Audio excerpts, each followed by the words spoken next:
Assalamualaikum dan salam sejahtera. Yang berbahagia, Puan Zuriana binti Zahrin Pensyarah, GMGF 1013, bersama rakan-rakan yang kami hormati sekalian. Kami dari kumpulan Skuad Ampang akan membentangkan satu tajuk kaitan dengan mikroekonomi, hukum permintaan, tajuk kemasukan pekerja warga negara asing di Malaysia. Okay. Kumpulan kami terdiri daripada 4 orang ahli, iaitu saya sendiri, Muhammad Rizwan bin Ishaq, 289108. Yang kedua, Tajul Muluk bin Azman, 289225. Yang ketiga, Syam Syafiqah binti Samsudin, 289210. Dan Syarifah Nadia binti Syed Jamaluddin, 289211. Isi kandungan pembentangan kami terdiri daripada yang pertama, pengenalan. Yang kedua adalah faktor. Yang ketiga, analisis. Yang keempat, cadangan. Dan terakhir sekali, kesimpulan. Berkaitan dengan pengenalan. Hukum permintaan, pendatang baru dalam pasaran buruh dipanggil pekerja asing atau tenaga buruh asing. Di Malaysia ada 3 klasifikasi buruh, iaitu buruh asing tidak mahir, buruh asing separuh mahir dan buruh asing mahir. Majoriti buruh berkemahiran rendah ini bekerja di sektor pembuatan dan perkhidmatan. Jadi kita lihat daripada rajah sumber daripada Jabatan Perangkaan Malaysia yang menunjukkan unjuran populasi bukan warga negara Malaysia.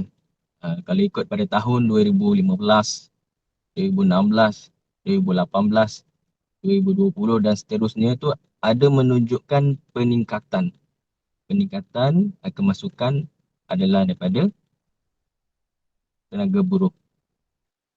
Okey, faktor untuk peningkatan peluang pekerjaan dalam sektor 3D. Yang pertama, industri 3D mewujudkan kemungkinan kerja untuk bukan warga negara yang memasuki negara ini sama ada melalui pintu masuk yang sah atau tidak sah.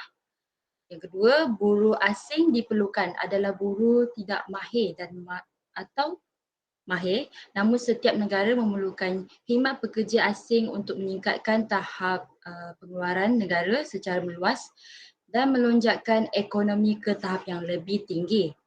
Yang kedua, mempunyai kadar upah tinggi kerana permintaan tinggi. Ekonominya mempunyai nilai wang yang lebih tinggi daripada negara tempat pekerja asing ini yang berasal yang sebelum ni, dan ini telah menjadi tarikan bagi mereka percaya bahawa gaji yang dibayar adalah tinggi berdasarkan persepsi mereka. Yang kedua, tenaga buruh asing yang terlatih tinggi. Majoriti syarikat multinasional mempunyai keutamaan untuk mengambil pekerja dari tempat asal mereka berbanding tenaga buruh berkemahiran tinggi. Seterusnya, meningkatkan keluaran output negara. Menurut kajian Cik Hashim dari tahun 2019, kewujudan pekerja asing ini berpotensi untuk menyelesaikan isu kekurangan buruh dan dalam industri seperti pertanian, pembinaan, perbuatan dan perkhidmatan.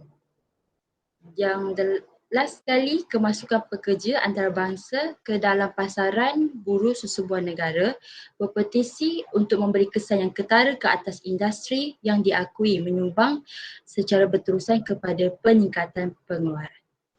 Okay, Assalamualaikum. Saya akan present mengenai analisis. Okay, dan analisis ni dia ada permintaan dalam sektor 3D adalah tinggi. Okey, hasil daripada kadar pengangguran siswazah yang tinggi di Malaysia, industri ini amat mengambil berat tentang keperluannya terhadap buruh tempatan. Namun hakikatnya sektor ini hanya memerlukan pekerja berkemahiran rendah untuk mengisi jawatannya. penduduk tempatan walaupun mereka berpendidikan rendah dan sesuai untuk melakukan kerja, tetapi tidak sanggup melakukannya kerana kualiti 3D yang disebutkan di atas.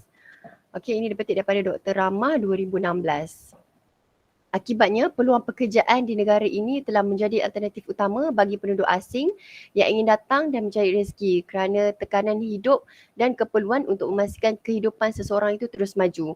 Maksudnya, pekerja antarabangsa ini bersedia menerima pendapatan rendah sebagai pertukaran peluang untuk bekerja dan tinggal di negara lain yang menjelaskan cabaran yang mereka hadapi di rumah.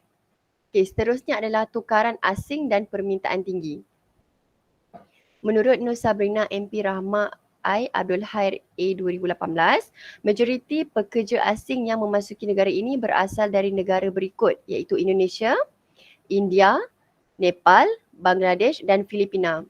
Secara kebetulan negara-negara ini yang membekalkan Malaysia dengan buruh asing mempunyai mata wang yang dengan nilai yang lebih rendah berbanding daripada nilai ringgit Malaysia. Ini disebabkan oleh fakta bahawa apabila terdapat permintaan yang tinggi untuk buruh dalam industri tertentu, tetapi kumpulan pekerja yang tersedia agak kecil, kadar upah cenderung meningkat. Pengaruh kehadiran pekerja asing di pasaran buruh di mana kadar gaji ditentukan oleh permintaan dan penawaran ditunjukkan oleh fakta bahawa ini boleh dilihat berlaku. Okey, seterusnya. Seterusnya adalah pergantungan buruh asing. Okey, seperti yang kita boleh lihat, gambar rajah ni adalah menunjukkan keseimbangan pasaran buruh dan kadar upah menurut. Okey, dekat sini apabila kita rujuk pada C. Hashim 2019, dikatakan dengan kata lain, apabila lebih banyak input yang dimasukkan, maka lebih banyak output yang akan dicipta. Ini bermakna apabila salah satu daripada sektor ini dioptimumkan, tenaga buruhnya juga akan memberikan hasil keluaran yang optimum. Memandangkan permintaan kukuh dalam industri yang dinyatakan di atas, negara tidak dapat mencapai potensi sepenuhnya dari segi pengeluaran kerana kekurangan kaki tangan yang ada. Di sinilah fungsi pekerja asing memainkan peranan kerana mereka diperlukan untuk mengisi kekosongan buruh pada masa ini dan pada masa hadapan.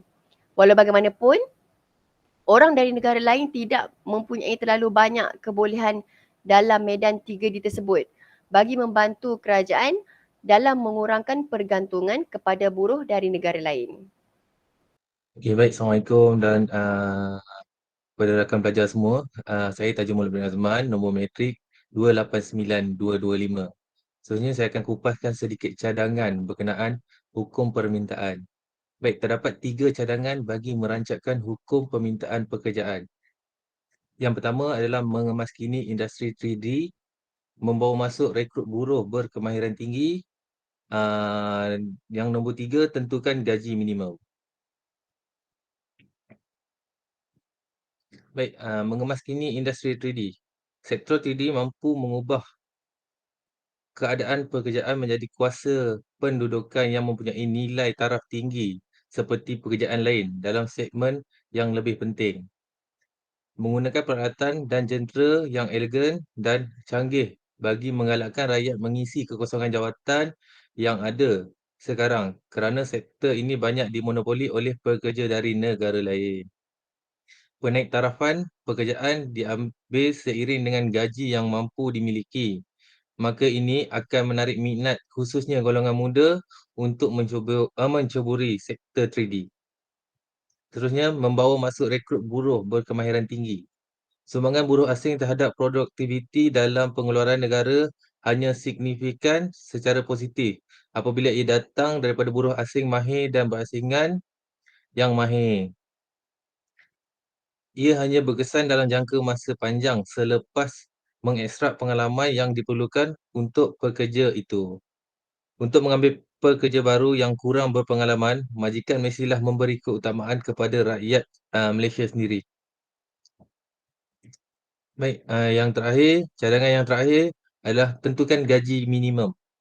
Menetapkan gaji minimum setiap jam atau dasar gaji asas ini merujuk kepada jumlah minimum yang ideal untuk dibayar pampasan oleh syarikat kepada pekerjanya dengan mematuhi keperluan harian semasa seseorang pekerja dan keluarganya. Baik, dalam menentukan gaji minimum, ia mempunyai dua matlamat utama. Pertama adalah untuk menamatkan kemiskinan. Yang kedua adalah untuk memberi penduduk kuasa untuk membeli produk dan perkhidmatan yang diperlukan. Pekerja yang menerima gaji asas ini juga mampu menyumbang kepada pertumbuhan monetari negeri berikutan potensi kesan pengguna yang jelas.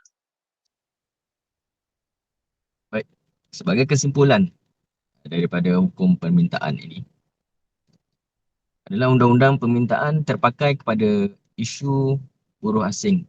Ia memberi kesan baik dan buruk dari sudut pandangan ekonomi tertentu. Negara ini masih bergantung kepada buruh dari negara lain untuk memenuhi permintaan buruhnya, terutamanya dalam industri 3D, akibat kekurangan penyertaan daripada rakyat negara Malaysia sendiri. Pelaburan dalam pertumbuhan modal insan negara adalah satu-satunya perkara yang terpenting yang boleh dilakukan untuk membantu negara melahirkan tenaga buruh yang inventif dan produktif. Di samping itu, negara mesti memberikan penekanan yang lebih demi masa depan terhadap pendidikan dan latihan lebih ramai kepada pekerja mahir dan pekerja yang berkemahiran tinggi. Itu sahaja daripada pembentangan kumpulan kami. Sekian, terima kasih.